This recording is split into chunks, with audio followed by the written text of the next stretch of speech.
Anda kalau lihat kisah Namrud, dan sampai sekarang kalau teman-teman searching di Google, peninggalan Raja Namrud atau Namrud, kita akan lihat di Irak sampai sekarang masih ada di Babilonia, itu peninggalan-peninggalan kerajaannya. Bahkan ada banyak patung-patung yang disangka oleh para ilmuwan ini adalah wajahnya Namrud.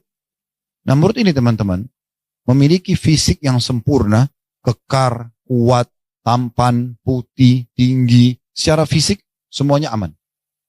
Dan luar biasa, dia memiliki harta yang melimpah. Kerajaannya menguasai setengah dunia di masa itu. Hampir seluruh wilayah Asia dikuasai oleh dia. Dan juga yang lebih unik lagi, pasukan perangnya nggak pernah kalah. Karena melihat semua kelebihan tersebut, maka dia pun menobatkan diri mengatakan dirinya Tuhan. Dan siapa yang mengakui dia sebagai Tuhan, maka secara otomatis akan diberikan apa yang dia mau.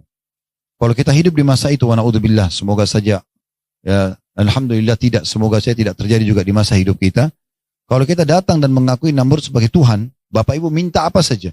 Biasanya manusia minta harta, minta tanah, minta rumah, minta apa segala macam, dikasih sama Namrud. Asal mengakui dia sebagai Tuhan. Subhanallah, ini berjalan 40 tahun. Bukan waktu yang sedikit. Kuasa Allah Subhanahu wa taala, Namrud ini mimpi, dia lihat kerajaannya hancur, api di mana-mana, dia ketakutan. Kemudian dia pun menanyakan kepada para dukun-dukun dan peramal-peramal yang hidup di istananya, apa maknanya ini? Mereka mengatakan, pada hari ini di Babilonia, di wilayah Irak telah lahir orang yang akan menghancurkan kerajaan Anda. Maka Namrud pun mengeluarkan satu instruksi unik, bahwasanya siapapun anak laki-laki yang lahir di malam itu harus dibunuh. Dan kebetulan memang malam itu lahir Ibrahim alaihissalam. Nabi Ibrahim lahir di wilayah Babilonia. Lalu ayahnya Azar adalah pembuat patungnya Namrud. Maka Azar menginformasikan pada istrinya, Namrud akan membunuh semua bayi yang lahir. Kebetulan ini adalah anaknya Azar yang pertama laki-laki. Maka dia pun menyuruh istrinya membawa Ibrahim ke dalam hutan. Tentu ada kisah sendiri. Nabi Ibrahim AS tumbuh besar dan segala macam. Tapi intinya setelah Ibrahim berumur 40 tahun. Maka pada saat itu dia pun diutus oleh Allah SWT untuk meluruskan pemahaman Namrud. Maka Ibrahim pun mengatakan, kalau begitu Tuhanku dan Tuhanmu Allah setiap hari memindahkan matahari dari timur, terbit timur dan tenggelamkan di barat. Apa kau bisa? Maka Allah mengatakan, fabuhital ladzi kafar. Maka orang kafir itu terdiam dan tidak bisa buat apa-apa. Namrud karena merasa dihinakan Bapak Ibu sekalian, maka dia bilang sama prajurit-prajurit, tangkap Ibrahim ini. Setelah ditangkap, dia langsung meeting, pertemuan khusus dengan para pembesar-pembesar dan penasehatnya. Kita mau apakan? Saya ingin Ibrahim dibunuh, tapi jangan mati biasa. Mati yang spektakuler, mati yang sangat menyakitkan. Kalau hanya sekedar ditebas lehernya, ditusuk perutnya, itu sudah biasa. Saya mau mati yang dia rasakan sakit lama dan dia mati. Maka ditemukanlah mati yang paling menyakitkan adalah dibakar. Karena orang kalau ditebas, memang sakit awal irisannya, tapi setelah itu mati selesai. Orang ditusuk, sakit tusukan awal, habis itu selesai. Tapi kalau dibakar, dari awal tersentuh api, walaupun badannya kuat, kekar, tetap dia akan rasakan sakit dari awal dibakar sampai dia mati. Maka dibuatlah api yang belum pernah ada sebesar itu. Dalam beberapa riwayat disebutkan, burung pun kalau terbang tiba-tiba jadi hangus di atas itu karena besarnya api tersebut. Lalu Namrud mengiklankan, sehari ini akan ada hukuman mati bagi orang yang membangkang terhadap ketuhananku, dan siapapun yang mengikuti jejaknya akan sama. Lalu Ibrahim diambil, lalu dilempar ke dalam api tersebut. Setelah masuk ke dalam api, ada kejadian yang membuat unik pada saat itu, karena tidak ada teriakan, ya, tidak ada suara sama sekali. Orang biasa kalau masuk di api, pasti sakit, dan sakit itu pasti teriak. Nggak ada orang dibakar tuh nggak teriak, nggak mungkin gitu. Dia mau sabar seperti apa? Nggak mungkin, karena sakit sekali. Maka Namrud pun heran, lalu dia mengatakan, oh Ibrahim sudah mati, begitu kena apiku. Lalu disuruhlah orang berpesta pada saat itu di Babilonia, karena orang yang membantah ketuhanan Namrud sudah mati, dibiarkan sampai 3 hari, subhanallah, setelah api itu padam atau dipadamkan oleh Namrud, 3 hari kemudian mereka kaget, Ibrahim masih ada di tungkuhan api mereka.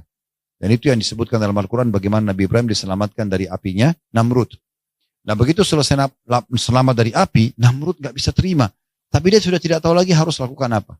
Kira-kira Bapak Ibu sekalian, kalau orang dibakar tidak mempan, akan dibunuh dengan cara apa lagi?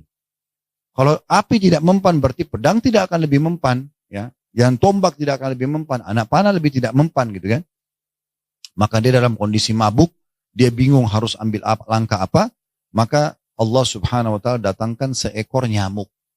Ya, sebagian juga menerjemahkannya seekor lalat, yang hewan kecil ini satu ekor saja datang kemudian hinggap, ya, mengganggu Namrud. Seperti biasa orang kalau ada nyamuk, mungkin di sini kena dingin tidak ada nyamuk kali ya, tapi ada juga. Nah, nyamuknya pakai bahasa Swedia juga kali ya. Yang jelas nyamuk itu mengganggu sekali. Namrud panggil prajuritnya, suruh tanganinya. Kira-kira nyamuk ini mau dilawan pakai otot apa? Susah sekali. Diusir, dia mau dilawan dia lari. Ya, kebetulan kalau lagi banyak mungkin kita bisa tepuk. Kalau satu ekor ini susah sekali. Maka tidak bisa dilawan sama pedang, tidak bisa dilawan sama tombak, tidak bisa dilawan sama anak panah, nggak bisa dilawan sama otot yang kuat, nggak bisa dilawan. Tidak pernah berhenti. Nyamuk itu datang ganggu, pergi lagi. Datang ganggu, pergi lagi. Akhirnya Namrud sudah letih. Subhanallah, pada saat dia sudah capek, dia lagi istirahat, nyamuk itu masuk ke hidungnya. Di lubang hidungnya masuk sampai ke ujung hidungnya. Dan tinggal selama 3 hari. Sebagaimana dia siksa Nabi Ibrahim. Dia niat siksa Nabi Ibrahim di api 3 hari, Allah siksa dia 3 hari. Gak bisa tidur, gak bisa makan, teriak-teriak, minta tolong, gak ada yang bisa bantu. Mungkin kalau sekarang sudah ada teknologi canggih, bisa ditembak pakai laser, ini gak bisa buat apa? Kuasa Allah SWT. Setelah 3 hari gak tidur, gak makan, akhirnya Namrud meninggal dunia. Waktu dia jatuh tergeletak meninggal, semua pembesar-pembesar dan penasehatnya berkumpul, Allah buat mereka menyaksikan nyamuk tersebut keluar dari hidungnya. Atau lalat tadi itu keluar, kemudian tersebarlah berita kalau Tuhan kita Namrud dibunuh oleh seekor nyamuk. Ya.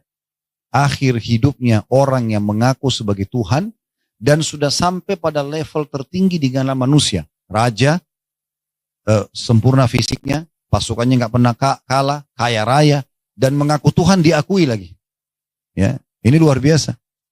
Jadi kalau sekarang ada orang yang mencoba mau mengaku sebagai Tuhan, terbantahkan dengan Namrud. Ini sudah mewakili manusia. Seperti itu kurang lebih.